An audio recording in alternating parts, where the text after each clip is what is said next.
Welcome, everyone. Welcome to Take Stock Live, our investor webinar series. Now wrapping up the second season. Today's finale is co-hosted with Sam Greer of Sterling Capital. Sterling Capital is a Calgary-based investor relations company that focuses on mining and has been in operation since 2005.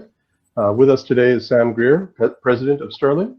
We'll be handing over to Sam a little bit later in the show. But thank you once again for being here with us and for making today's show possible. Thank you to Sterling. Next season begins when we let you know it begins. We might have a special event or two in between, so just stay tuned, watch this space, takestocklive.com, and we'll let you know what happens moving forward. Thank you very much to the TMX Group and to TSX Venture Exchange, our event partner, for helping us keep the conversation between companies and investors going in these very unusual times.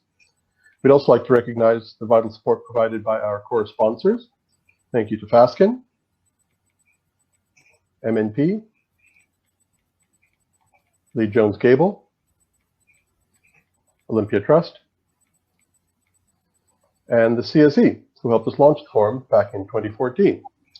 We'd also like to thank our extended network for their support in making Take Stock Live happen.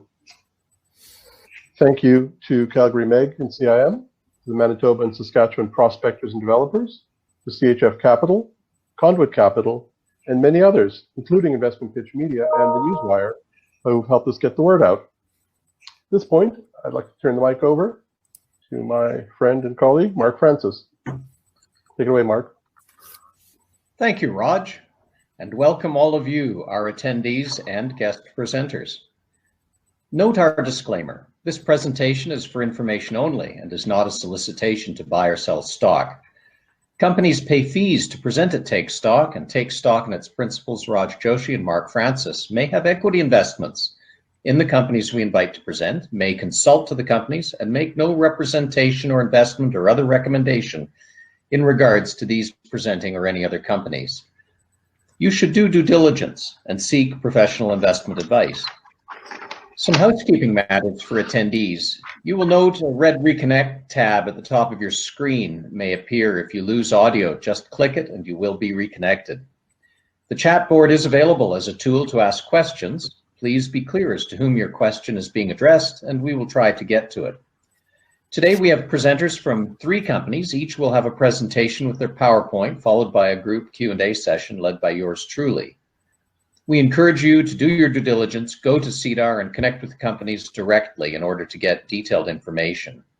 And contact details for the presenters can be found on our website, takestocklive.com, and Raj posts it at the end of the show as well. So let's now call on Sam Greer, Sterling Merchant Capital, to introduce our speakers. Sam.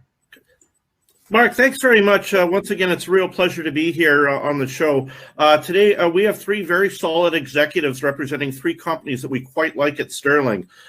Chris Gordon with Integra Resources, Blair Wilson with Forbidden Spirits, and Mike Beck of Freeport Resources. Starting off with the first presentation is Chris Gordon. Chris is a Director of Corporate Development of Integra Resources. He has spent the last 10+ years advising mining companies on business and marketing strategies and investor relations, as well as raising capital. Some of the companies Chris has advised includes West Timmins Mining, Nakoon Wind Energy, Puget Ventures, and Global Cobalt. In early 2013, Chris joined the Integra Gold team as a Director of Investor Relations, where he played a key role in creating market awareness and raising capital. Integra Gold, as many of you know, was sold to Eldorado in 2017 for $600 million. Chris, absolute pleasure to have you here. Please tell us about Integra. Thanks, Sam. Appreciate the invitation to join you guys today. Happy to do so. And I'll jump right into the presentation here as 6.5 minutes goes by quite quickly. Thanks everyone for joining today. I know we're in a bit of an interesting sort of timeline here right now with the gold sector. It's been consolidating for a little while now, and things are pretty choppy right now, and I think will be until we get the election a little bit beyond us in the US. So I'll jump right in. We ended up, after we sold our Integra Gold project to El Dorado in 2017. We had a couple of months off, and we managed to outbid a lot of groups to acquire the DeLamar project, which is located in southwest Idaho. Cautionary statement here. I'll let you read that on your own time. Otherwise, that would take up all of the time pretty much. So we ended up with an advanced asset. We wanted to make sure we weren't starting with something that was kind of moose pasture or grass or green fields, pardon me, with our next project. So this is a tier 1 asset that we have put into the development stage at this point in time already. If you look back historically on the asset that we acquired from Kinross, there were 2 different periods of production on this. You go back to the 1860s to around 1910, there was underground mining happening at DeLamar and Florida Mountain and War Eagle, which are the 3 main sort of projects that we have on our land package. And they were averaging 30 grams per ton gold and using a 15 gram per ton cutoff with underground mining. As you see there, extracted about 250,000 ounces. So extremely high grade. And then the next period of production was a lot more recent, from about 1977 to 1998. It was run as an open pit operation, and everything was put through about a 4,000 ton per day mill. Eventually, it shut down around 1998, as gold prices had then kind of gone sub $300, and they struggled with economics, and they did environmental reclamation on the project, and just kind of missed that next leg up in the gold market, and then kind of filed it away until about 4 or 5 years ago, when they started shedding some of those assets that they had in the filing cabinet. So in terms of jurisdictional location, obviously Idaho is considered to be quite strong. It's ranked 8th in the world in terms of exploration and mining. And the fellow you see on the horse there, his name is Butch Otter. He's the former 3-term governor of the state of Idaho, as recently as just a little over a year ago. He joined our board about a year ago. It's his only board seat in Idaho on a precious metal company. He had lots of options, and he joined ours. And I think if you ask him, he'd tell you one of the #1 reasons would be that he thinks we have perhaps the best path to permitting out there. And going forward, we wanted to also kind of do some research and see sort of where the DeLamar project stood out globally as far as an opportunity for us, and thus for our shareholders as well. So we had one of the groups that works with us, National Bank. They have research on the company, as well as S&P Global Market Intelligence. We wanted to find out how many of these types of assets are out there available on the planet. And there's about, that is to be specific, gold and silver projects with a resource. So there's about 3,500. Now you start putting some filters on that to get down to the kind of the real standouts that are out there. So we added, took out the ones without a valid economic study in the last 5 years, less than 50% precious metal production, less than 100,000 ounces production per year, less than a 10-year mine life. And then we wanted to throw in, geopolitical risk in there as well, and kind of try to eliminate that. And so we removed all the projects outside of those tier 1 jurisdictions you see, and then that brought it down to 10. 5 of those were already in the hands of a producing gold company. And then the last filter we wanted to apply was, okay, how many of these that are left actually can get into production for under $500 million? And as you can see, our project's in there, along with some other strong projects as well. So not too many assets out there like this. Essentially, when you look at the sector from a macro perspective, the mid-tier and the major producers, there hasn't been a lot of acquisitions happening in the last number of years. And the cupboards are pretty bare, so they're going to need to replace the future projections on their annual production profiles. So M&A is expected to start to pick up over the next year or two, as we're in this bull market right now. So when you look at kind of what we've been able to accomplish here in the 3 years that we've had the asset now, we started off with no resource, no understanding of the metallurgy, didn't really get a full understanding of the exploration upside, and the shareholder registry was limited, meaning that we had made a lot of institutional investors money on our last project, but they were unable to come in during the first year because we were sub 100 million market cap, and we're not a development stage company at the time. So now we're sitting at about 55 to 60% institutionally held. So now we have 3.9 million ounces M&I and 500,000 ounces inferred. We've got a very strong PEA built around gold prices that were about a year old. So we completed the study and put it out last September. Not this year, but the previous year I'm talking, and we used $1,350 gold and $1,690 silver, and as you can see, had some very strong economics wrapped around this. We've made multiple discoveries. We tripled the land package that we have, and obviously, as I mentioned, brought in quite a few institutional investors. Right now, we have about 48 million Canadian in the treasury, which gets us through all of this year and all of next year, including pre-feasibility, resource update, and all of our exploration, etc. So when you look at that PEA that we put out, as we get down to sort of the last minute here, very robust. We used only about half of our resource to build this. 1.8 million ounces gives us 10 years at about 125,000 ounces a year. As you can see, 472 million Canadian NPV at a 5% discount, 43% after-tax IRR. That's all based off of $1,350 gold and $1,690 silver. So when you look at it today, you know, you're looking at 80% after-tax IRR. You're looking at an NPV of about $1 billion Canadian. And so for us, you know, being a project that, according to a lot of the pundits out there, is on a takeout target list of, you know, the sort of the top 10 out there, we're really focused on trying to add as much value as we can for shareholders in a short order. So for us, not only expanding the existing global resource, that's a low-grade resource of 4.4 million ounces, we're also looking to add a component of high grade, because that spikes up the economics greatly again. And also increases the annual production profile in the project. So lots of news to come. And just to wrap, I'd like to leave you with a couple of the milestones. There's lots of drilling. We're halfway through our 16,000 meters of drilling. We're going to update the resource in Q2 of next year, pre-feasibility in Q4, along with submitting our plan of operations to the Bureau of Land Management in Idaho. Thanks for your time. Chris, thanks very much. That was a fantastic overview. And now Blair Wilson, the CEO of Forbidden Spirits. Blair was born and raised in North Vancouver and attended the University of Victoria, where he obtained a political science degree before articling at Clarkson Gordon, where he obtained his CA designation. A serial entrepreneur, Blair has run his own CA firm in Vancouver, expanded a chain of pizza restaurants in Poland, started a video compression technology firm in Yaletown, rebranded a sports bar on Robson Street, and is currently turning apples into vodka in Kelowna. Blair, great to have you here. I see you got the vodka distillery in the background. Tell us about Forbidden. Hey, thanks very much, Sam. I appreciate you inviting me on here, and I'd like to say hello to everyone else that's out there. I've only got 6.5 minutes to give you a brief discussion of our fabulous company. What I'd ask, if you could send me an email, blair@forbiddenspirits.ca. I can email you the full deck, and you'll have all the information from A to Z. To start off, as Sam has said, we are in the craft distilling industry. We started this business about 3 years ago. 2019 was our first year of production. We did about $200,000 in sales in our first year of our vodka, which is our Rebel vodka, 25 times distilled, made from apples here in BC.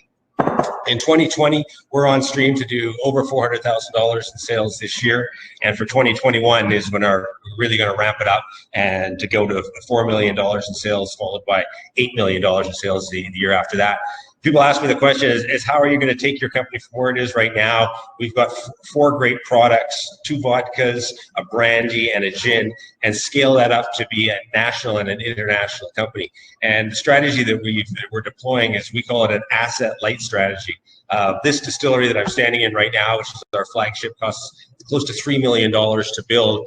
We don't want to replicate this build out as we expand across Canada. What we're going to do is we're going to utilize the excess capacity of existing distilleries who may only be running their still once a week, twice a week, or even 3 times a week. We'll come in there, they'll private label our Rebel vodka for us in Alberta, for example, and then we'll have it on the shelves in Alberta, distilled in Alberta. Same as in Ontario, we're working now closely with a couple of craft distillers who will manufacture and distill our Rebel vodka distilled in Ontario. Just to give you a light sampling of what the size of the market is, as I said, this year we're on track to do $400,000 in sales for the whole year for our distillery, and that's all focused in British Columbia. The British Columbia demand for alcohol is $600,000 per day. $600,000 per day. So for us to be able to ramp up and sell into other parts of British Columbia, the demand is there. And I think that's one thing during this pandemic, people have realized there's certain sectors that have done well, certain sectors that haven't. We're just very lucky and fortunate that we're in the spirit alcohol business, and sales in British Columbia are up 15% year to date, and similarly in North America and other parts of the world as well. There's a quick rundown of our product line. As I said, we started off with our Rebel vodka, 25 times distilled, made from apples here in BC. And the 25 times distilled really makes a difference. This is a handmade copper still that we imported from Germany ourselves. And to put it into perspective, 25 times distilled Smirnoff is 3 times distilled. Grey Goose is 6 or 7 times distilled. The more times you can distill a vodka, the more pure it becomes. And some say the less of a hangover you're going to have, but I'll leave that up to you.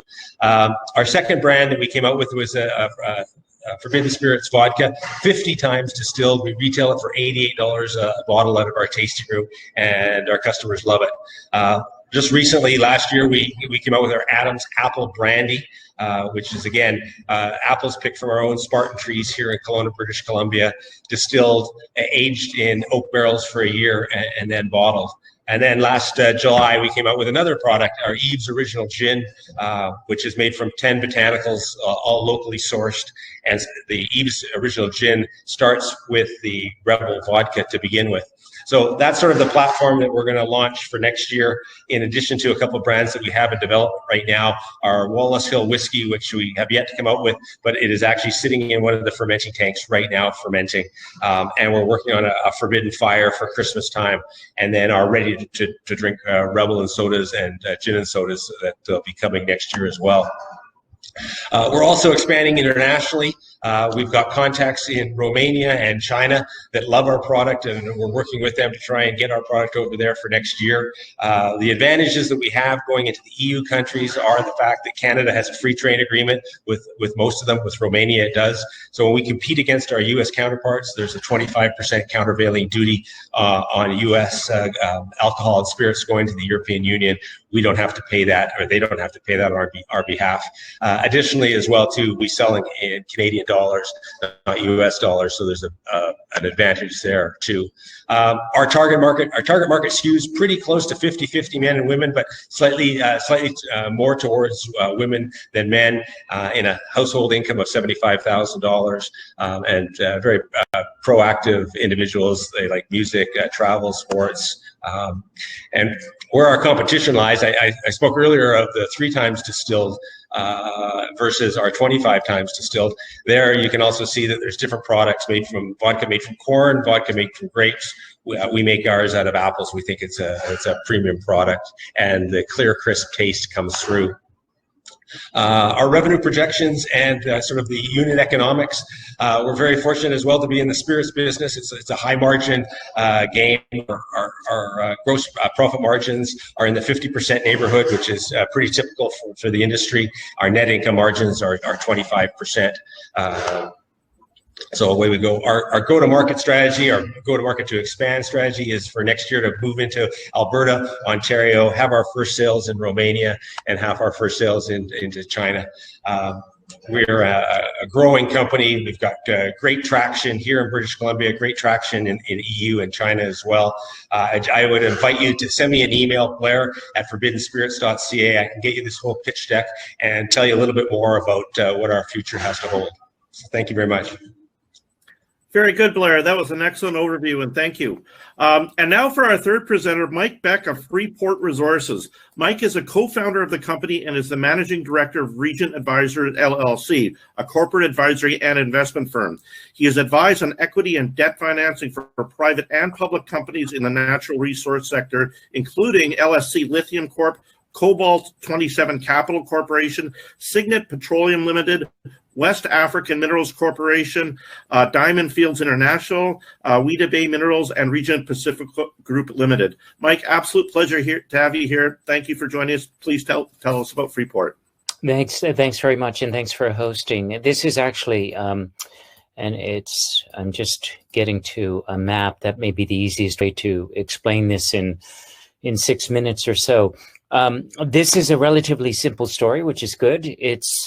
Until recently, it was just a shell company called Freeport Resources, listed on the TSX Venture Exchange. It has a market cap of less than 15 million Canadian, and that's in large part because it just acquired its first principal asset, which is called the Star Mountains Project, which is a large-scale copper-gold porphyry deposit located in Papua New Guinea, which happens to host a number of other well-known deposits, including, I don't know if folks can see my pointer here, but Grasberg, which happens to be the largest gold and second largest copper producing mine in the world, as well as Ok and Porgera and Ramu and Yandera, etc. So this is a very well-known geological belt that's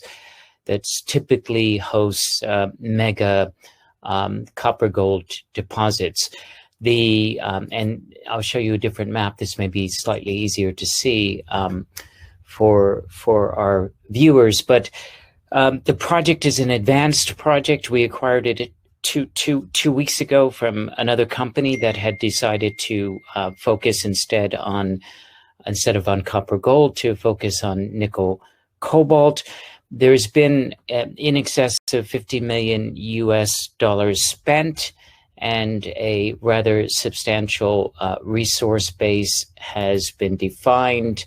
And if you look, I think, at the second bullet point here, it's 210 million tons, grading 0.4% copper and 0.4 grams per ton of gold, which works out to about 3 million ounces of contained gold and nearly 2 billion pounds of copper, or on a sort of a gold equivalent basis, if you want to look at it on that basis, almost 6 million ounces of gold. The deposit is open on strike and at depth.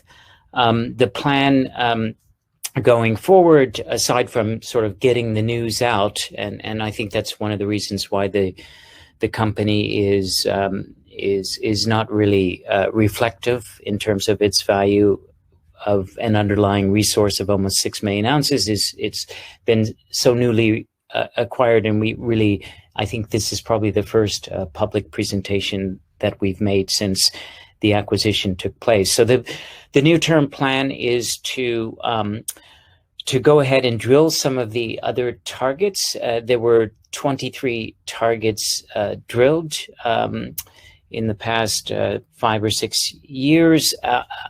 Out of there were 23 targets, of which 5 were drilled. So plenty of additional targets to be drilled. So the plan is to prioritize the next 5 targets and mobilize the drills, and we would hope to be in a position to start reporting drilling results in January or February of next year. There's no doubt that there is additional resource there. The project, in some senses, is almost too big for a small company. So in parallel with that, the plan is to open up discussions with strategic joint venture partners, somebody with even a larger balance sheet that can assist in bringing a project of this size through feasibility study and then ultimately into production. So I won't. That I think gives the listeners a reasonable overview. So it's Freeport Resources, really a single asset company, for better or worse.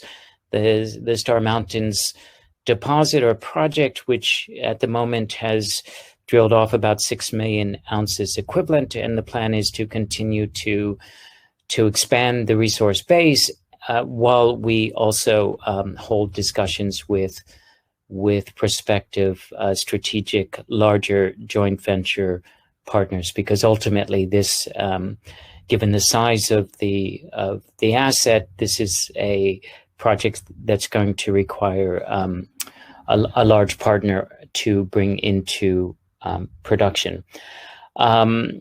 I'll just comment briefly on the grade. So the grade is it's slightly unusual as a copper gold porphyry. Most copper gold porphyries, about 90% plus of the value is contained in the gold. In the copper, and the balance in the gold. This is slightly unusual. It has a very high gold value, and about half of the value of the deposit is in the contained copper, and the balance is in the gold. So about 50-50, which is kind of nice, especially if copper moves and gets re-rated next year, as many analysts are forecasting. So with that, I'll just wrap it up, and thank you for the time, and thank you for listening. Well, thanks very much, Mike. That was a fantastic overview for Freeport. Right now, we're going to bring back all of our presenters and question moderator, Mark Francis, for the Q&A period. Thanks, Mark. Thank you, Sam. And now we'll get down to it. The first question has been somewhat answered by a couple of our presenters, but I want to be explicit in the answer to get the answers. Is your next phase of exploration or next two phases of exploration funded? And in the case of Forbidden Spirits, perhaps you can talk about business development. We'll go with, in the speaking order, Chris, and then Mike, and then the last, then Blair. Sounds good. Thanks, Mark. So yeah, we actually just completed a raise about 3-4 weeks ago now, and we brought in, like I say, essentially we're sitting on about 48 million in Canadian in cash right now, so that gets us all through the rest of this year and then into next year with our various studies that we have underway. We have a resource update coming, pre-feasibility, so we're fully funded through till the end of next year. Yeah, hi, it's Mike. Yes, so we have about 6 million in the treasury, which should see us through the next phase drilling program, which is slated for the next the first 9 months of 2021. So and at that point we'll need to raise additional funding to do a further infill drilling program. Thanks. Well, thanks, Mark, for the question. Forbidden Spirits is currently cash flow positive. We've raised about $3 million with debt to start and build the business. The Toronto Dominion Bank just gave us a $500,000 line of credit, and we're very fortunate as our sales increase. One of our partners is the province of British Columbia and the federal government of Canada, in that we're not allowed to grant receivables to anybody we sell our alcohol to. So the minute our Rebel vodka goes out the back door of the distillery, our bank account is paid in full for the product. So the sales receivables receipt cycle is extremely efficient and effective for us. But as we grow, we're always on the lookout for more equity and more debt as well. Hey, Blair, I think a lot of people would envy you. And in fact, in 2008, 2009, a lot of mining companies found that when the final receipt came for delivery, they owed money because the price of metals had fallen so quickly. But all industries face that struggle. So not having to have that payables or receivables issues, remarkable. So the next question, the next two questions are linked. The first one deals with your budget decisions. Each of you faces the challenge at budget time of deciding which of your excellent targets to drill or which which particular focus to take on in terms of sales or new product, and which to defer. Give us some insight into how you set priorities by telling us about something you might have done but decided not to. Factors such as the need for better definition of existing resources or benefits from expanding an existing resource, hopes to make new sales or new discovery. So give us some examples of things that you elected to not do. And this time, let's go with Blair, and then Mike and Chris.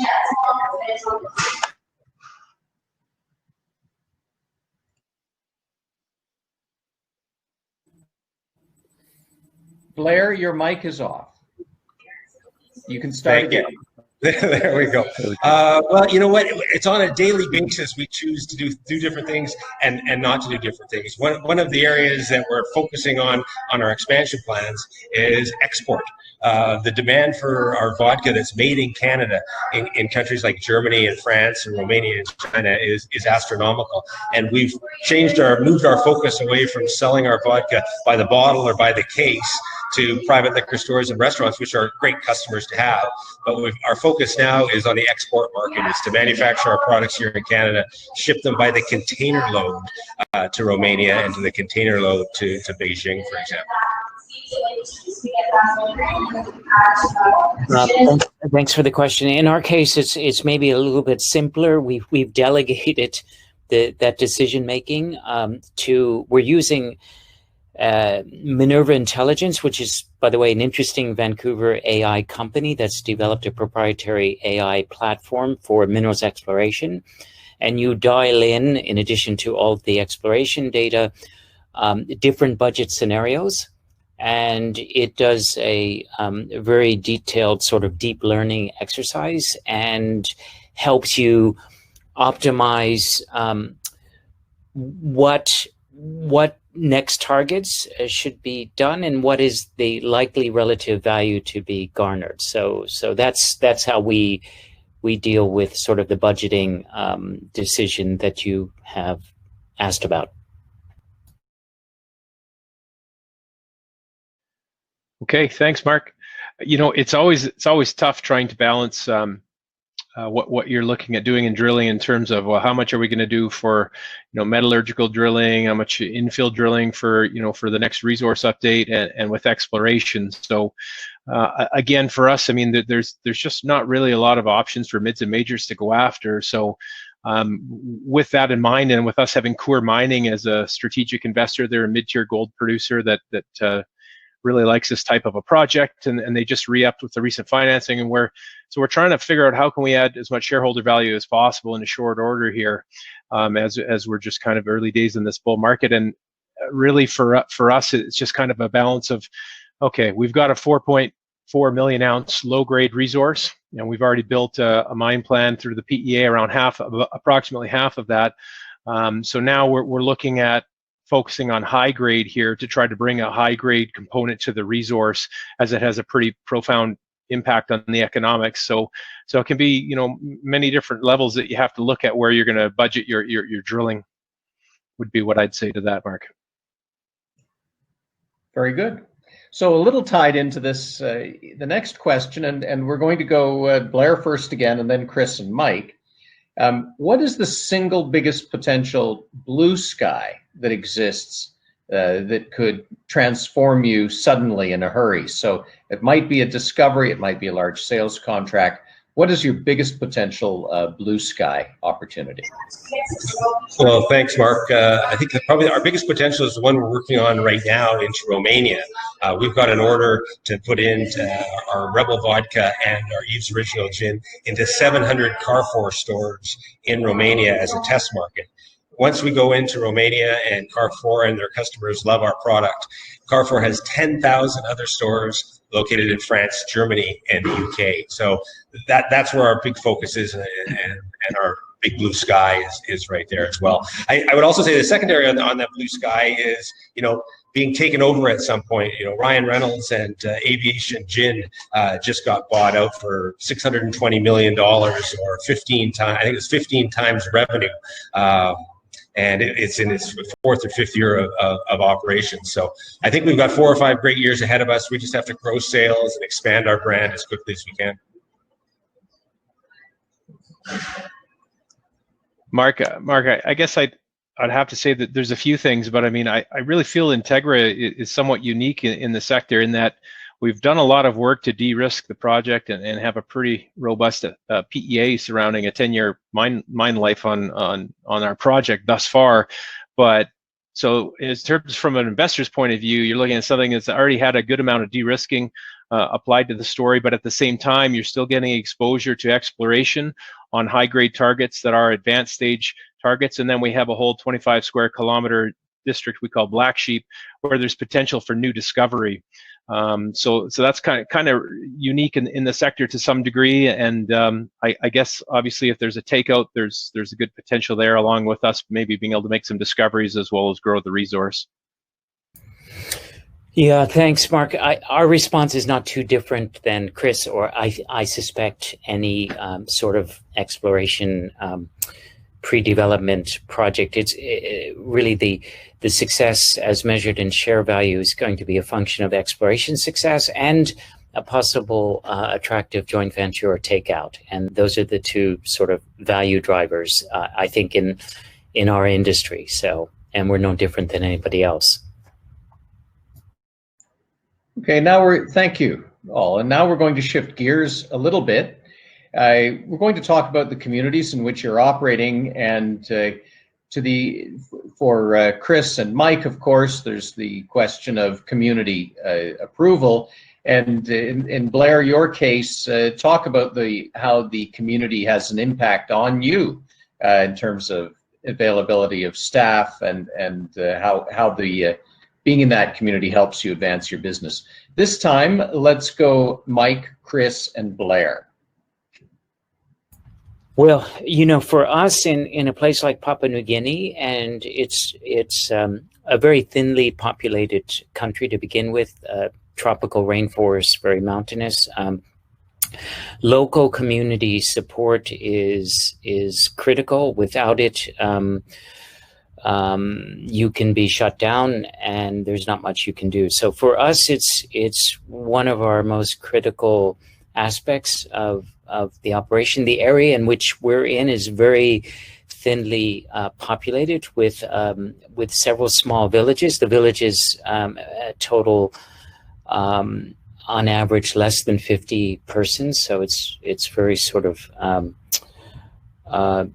subsistence. And since we, not only us, but our predecessors have been there, we do the customary stuff, which is we have built schools, we provided water boreholes, we have a fully staffed medical clinic that provides free medical care to anybody that walks in from the local community. And yeah, for us, it's critical to ongoing operations and success.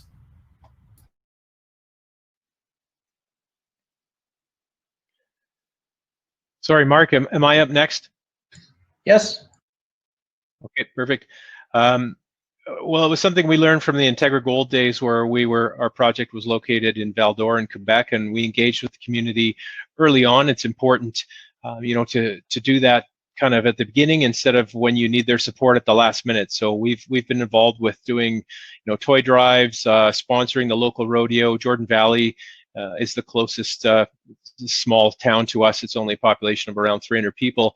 And the other thing we've been doing there as well is inviting the local ranchers to come on property tours and see exactly what we're doing. And we've also been doing a little bit of shopping for some of the elderly people that live in the community due to the current COVID situation that we're all kind of dealing with. And then in terms of, relations with government and things like that, we recently signed an MOU with the BLM, Bureau of Land Management, in the state of Idaho, that gives us a dedicated mineral specialist to oversee our permitting process solely. So it's kind of a unique situation just in that usually you don't get that until you're at the pre-feasibility level and you've submitted your plan of operations. But essentially, because this was in production, a little over 20 years ago, a lot of the environmental cleanup and a lot of the data is still very fresh. So we feel like we're kind of ahead of the game in that regard.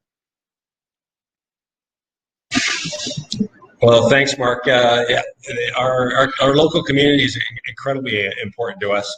All the way through the product chain, we try and buy local and support our local businesses. Our apples are 100% from British Columbia.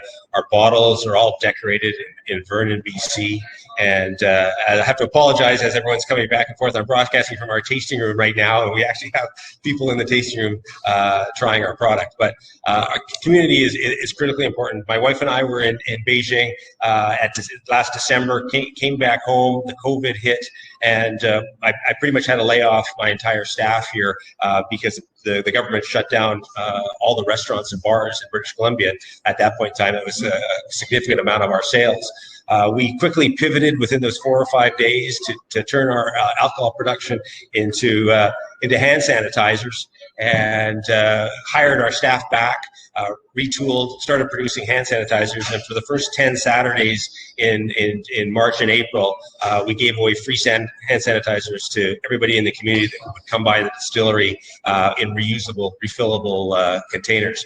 The first day we did it, we had 1,000 cars lined up outside. The RCMP came, shut us down, but that only fueled us for the next weekend as we learned from that.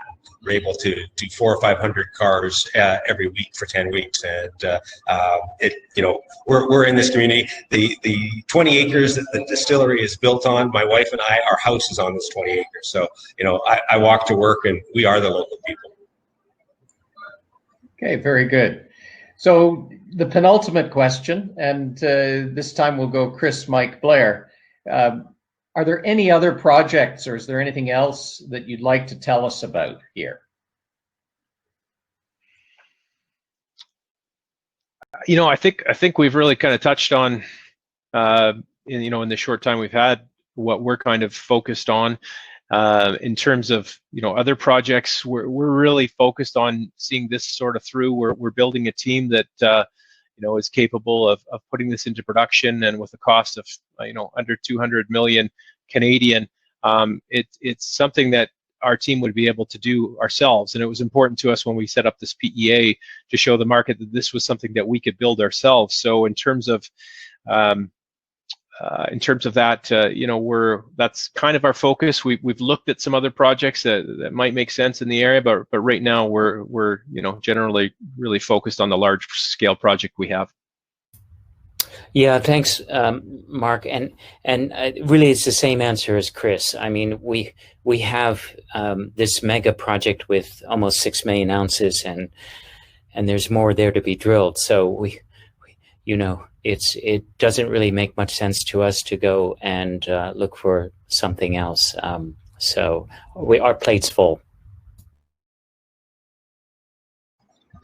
Hi, thanks, Mark. We're working on two new products that aren't part of my projections for next year or the following year, and they both are around the ready to drink. So we're going to take our Eve's Original Gin, can it as an RTD, have a gin and tonic. Same thing with our vodka. We'll take our Rebel vodka, can our vodka with vodka and soda. For that, we're going to have to open up another facility that'll just be focused on canning operations. And then the other product that we should have out by December is a product we call Forbidden Fire. It's a cinnamon brandy flavored product to compete against Fireball. So look for that in the private liquor stores in December. Very good. So our final question in the Q&A, and we'll go Blair, Mike, and Chris. What particular milestones should investors be watching for over the next 3 to 6 months? 3 to 6 months. Well, our major focus in the next 3 to 6 months is to expand our brand into Alberta and into Ontario. So that's going to be our major focus, as well as getting through the November, December, Christmas, which is one of the busiest seasons in the spirit alcohol business. But if anybody, as I said, if anyone wants to send me an email, blair@forbiddenspirits.ca, I can get them more information to talk about what our future plans are going to be. Thank you. For us, it's simple. It's just keep an eye out for the next set of drilling results sometime nearly part of 2021.